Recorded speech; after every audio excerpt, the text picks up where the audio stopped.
Pwede ito sa mga carb type, yung mga karburador. At lalong-lalo na pwede siya sa ating mga fuel injector, sa mga FI na motor.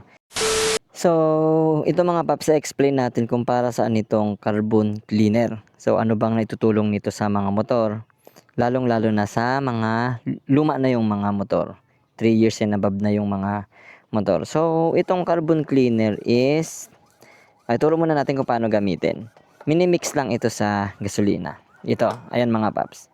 So, gagawin lang natin. Mix natin, buksan muna pala natin. Wait, ayun, kaya naman. Ayan. Tapos, imimix lang sa gasolina ito mga paps. Yan. Yan, ibuhos mo lang itong, ilan ba to? Ilang ml? 30 ml sa iyong gasolina, sa tangke ng gasolina.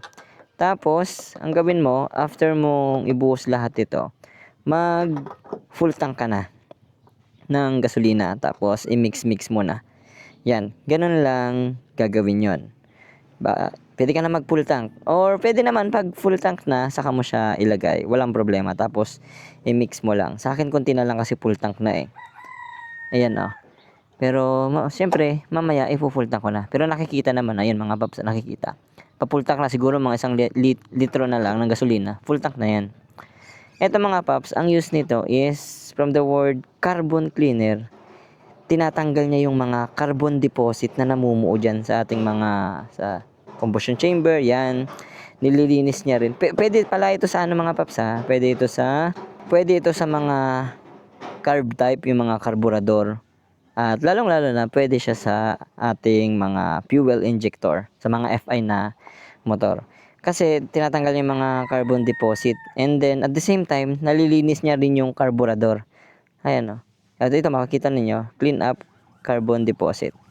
Nalilinis niya rin yung mga karburador, tapos yung fuel injector niya, yung FI, nalilinis din. Kaya kahit hindi ka na magpa-FI cleaning, as long as alagang carbon cleaner. And at the same time, syempre, nagpapalit ka din ng fuel filter.